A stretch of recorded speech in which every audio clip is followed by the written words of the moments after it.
മുഖ്യമന്ത്രി എന്ന നിലക്ക് ഞാനുണ്ട്, റെയിൽവേ മിനിസ്റ്ററുമുണ്ട്. ഞങ്ങൾ പറഞ്ഞതിനപ്പുറം ഈ കേരളത്തിലെ ഈ ഘട്ടത്തിൽ ആര് പറഞ്ഞ വിവരമാണ് ഈ വാർത്തക്ക് അടിസ്ഥാനം? ഒരടിസ്ഥാനവുമില്ലാത്ത വാർത്ത പച്ച നുണയായി പ്രചരിപ്പിക്കുകയാണ്. അതാണ് നാം കാണേണ്ട ഒരു കാര്യം. ഇപ്പോഴും ഞങ്ങൾ അവിടെ തന്നെ നിൽക്കുന്നു. പകുതി പണം വഹിക്കാൻ സർക്കാർ തയ്യാറാണ്, ചെലവിന്റെ പകുതി അവിടെ തന്നെയാണ് നിൽക്കുന്നത്. പക്ഷേ പദ്ധതി സംസ്ഥാന സർക്കാർ നടപ്പാക്കാൻ കഴിയില്ല, കേന്ദ്ര ഗവൺമെന്റാണ് ചെയ്യേണ്ടത്. കേന്ദ്ര ഗവൺമെന്റ് അതിന് തടസ്സം പറഞ്ഞിട്ടില്ല, അത് നടപ്പാക്കുമെന്ന് തന്നെയാണ് പ്രതീക്ഷിക്കുന്നത്. അതേപോലെ തന്നെ വിമാനത്താവളത്തിന്റെ കാര്യം. വിമാനത്താവളം നമ്മുടെ ശബരിമലയുടെ പ്രത്യേകത അനുസരിച്ച് രാജ്യത്തിന്റെ പല ഭാഗങ്ങളിൽ നിന്നും ലോകത്തിന്റെ പല ഭാഗങ്ങളിൽ നിന്നും തീർത്ഥാടകർ വരികയാണ്. അവരുടെ സൗകര്യം മുൻനിർത്തിയാണ് നടപടികൾ സ്വീകരിച്ചിട്ടുള്ളത്. ഈ ഡിസംബർ മാസത്തോടെ എല്ലാ അനുമതികളും ലഭ്യമാകുമെന്ന് തന്നെയാണ് ഉറപ്പായും കരുതുന്നത്. ഇതേവരെ മറ്റ് തടസ്സങ്ങളൊന്നും അതിനുണ്ടായിട്ടില്ല. കേന്ദ്ര ഗവൺമെന്റും നല്ല സഹകരണത്തിൽ തന്നെയാണ് പോകുന്നത്. അടുത്ത വർഷത്തോടെ ഇതിനാവശ്യമായ സ്ഥലം പൂർണ്ണമായി ഏറ്റെടുക്കാനാകും എന്ന് തന്നെയാണ് കരുതുന്നത്. കേസ് ബഹുമാനപ്പെട്ട കോടതിയുടെ മുന്നിലുണ്ട്. എങ്കിലും മറ്റ് തടസ്സങ്ങൾ വരില്ല എന്ന ശുഭപ്രതീക്ഷ തന്നെയാണ് സംസ്ഥാന സർക്കാരിനുള്ളത്. 2026 സ്ഥലം ഏറ്റെടുത്തു കഴിഞ്ഞ് വിമാനത്താവള നിർമ്മാണവുമായി ബന്ധപ്പെട്ട നടപടികളിലേക്ക് കടക്കാനാകും എന്ന് തന്നെയാണ് സർക്കാർ കരുതുന്നത്. റോപ്പ് വേയുടെ കാര്യത്തിലും നല്ല പുരോഗതി ഉണ്ടായിക്കഴിഞ്ഞിരിക്കുകയാണ്. ഈ മാസ്റ്റർ പ്ലാനിന്റെ വിശദാംശങ്ങൾ സ്വാഭാവികമായി സംഗമത്തിൽ ചർച്ച ചെയ്യപ്പെട്ടു എന്ന് വരും.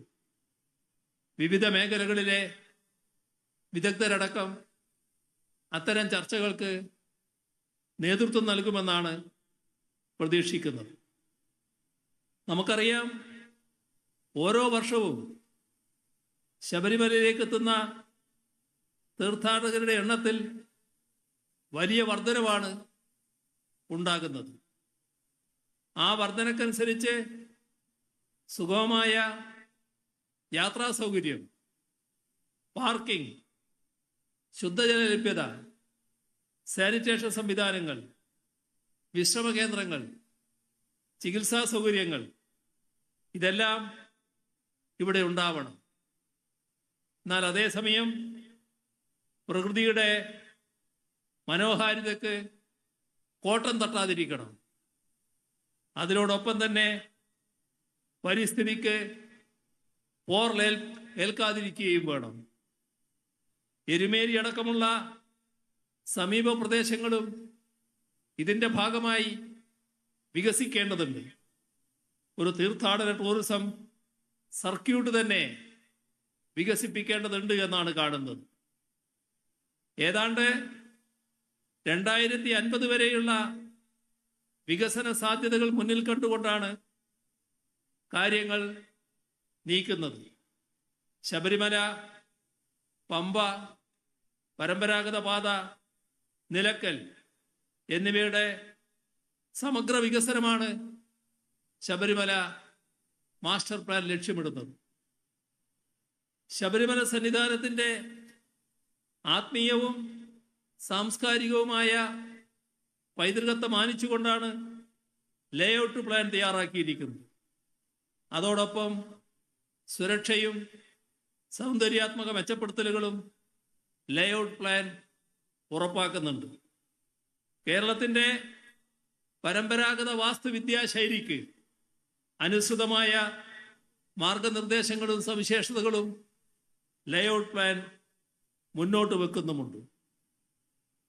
ശബരിമല സന്നിധാനത്തിൻ്റെ വികസനത്തിനായി 2022-2027 വരെയുള്ള ആദ്യഘട്ടത്തിന് 600 കോടി 47 ലക്ഷം രൂപയും 2028-2033 വരെയുള്ള രണ്ടാം ഘട്ട വികസനത്തിന് 100 കോടി 2 ലക്ഷം രൂപയും 2034-2039 വരെയുള്ള മൂന്നാം ഘട്ടത്തിന് 77 കോടി 68 ലക്ഷം രൂപയും ഉൾപ്പെടെ ആകെ 718 കോടി 17 ലക്ഷം രൂപയാണ് ലേഔട്ട് പ്ലാൻ പ്രകാരം ചെലവ് കണക്കാക്കിയിരിക്കുന്നത്.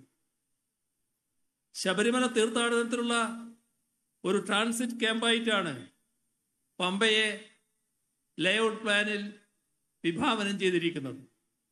തീർത്ഥാടകർക്ക് സന്നിധാനത്തേക്ക് കയറുന്നതിനും സന്നിധാനത്ത് നിന്ന് തിരിച്ചിറങ്ങുന്നതിനും ഒരു പ്രത്യേക സർക്കുലേഷൻ റൂട്ട് പിന്തുടരുന്നു എന്ന് ഉറപ്പാക്കി അതുവഴി ഭാവിയിൽ ഉണ്ടായേക്കാവുന്ന തിരക്ക് ഒഴിവാക്കുവാൻ ഉതകുന്ന രീതിയാണ് അവലംബിച്ചിരിക്കുന്നത്.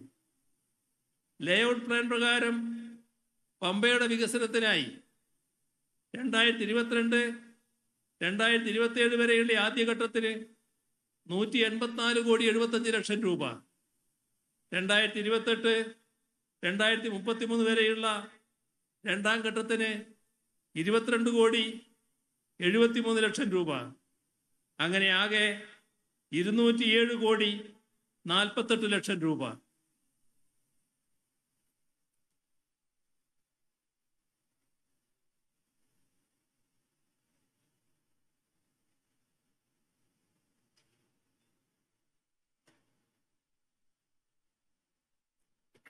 ട്രക്ക് റൂട്ടിന്റെ വികസനത്തിന് 2022-2025 വരെയുള്ള ആദ്യഘട്ടത്തിന് 32 കോടി 88 ലക്ഷം രൂപ, 2024-26 വരെയുള്ള രണ്ടാം ഘട്ടത്തിന് 15 കോടി 9 ലക്ഷം രൂപ, അങ്ങനെ ആകെ 47 കോടി 97 ലക്ഷം രൂപയുമാണ് ഉൾക്കൊള്ളിച്ചിരിക്കുന്നത്. സന്നിധാനം, പമ്പ, ട്രക്ക് റൂട്ട് എന്നിവയുടെ വികസനത്തിനായി ലേഔട്ട് പ്ലാനുകൾ പ്രകാരം ആകെ ചെലവ് കണക്കാക്കിയിരിക്കുന്നത് 1033 കോടി 62 ലക്ഷം രൂപയാണ്. ശബരിമല മാസ്റ്റർ പ്ലാനിൽ ഉൾപ്പെടുത്തി 2025-2030 കാലയളവിൽ 314 കോടി 96 ലക്ഷം രൂപയുടെ പദ്ധതികളാണ് ശബരിമല തീർത്ഥാടകർക്കുള്ള സൗകര്യങ്ങൾ വർദ്ധിപ്പിക്കുന്നതിന് വേണ്ടി ആവിഷ്കരിച്ചിട്ടുള്ളത്.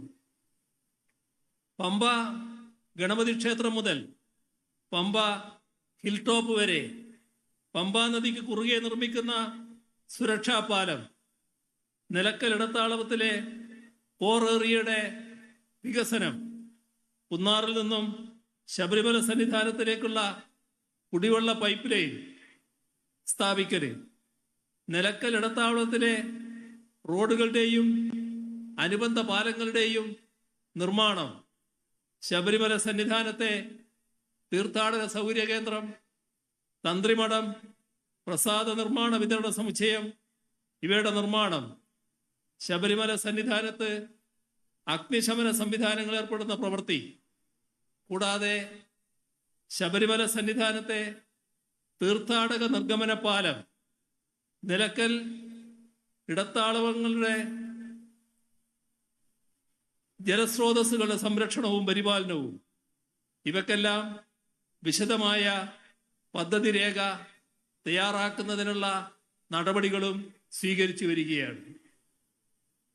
ഇത്തരം കാര്യങ്ങളെപ്പറ്റി ഒരു തുറന്ന ചർച്ച നടത്തുന്നതിൽ ശബരിമലയുടെ വികസനം ആഗ്രഹിക്കുന്നവർ എതിർപ്പ് പ്രകടിപ്പിക്കേണ്ട വല്ല കാര്യവുമുണ്ടോ?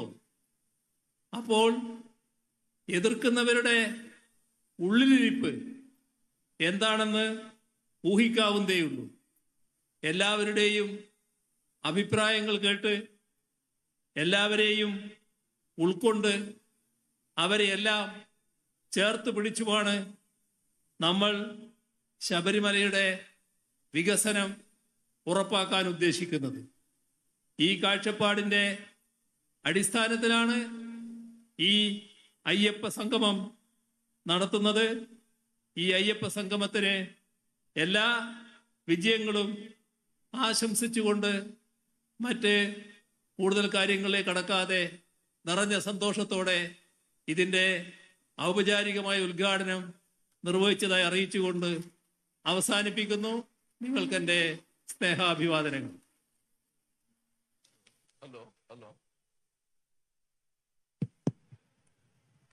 ബഹുമാനപ്പെട്ട കേരള മുഖ്യമന്ത്രിക്ക് തിരുവിതാംകൂർ ദേവസ്വം ബോർഡിന്റെയും ദേവസ്വം വകുപ്പിന്റെയും ഒരു സ്നേഹോപഹാരം നൽകുന്നു.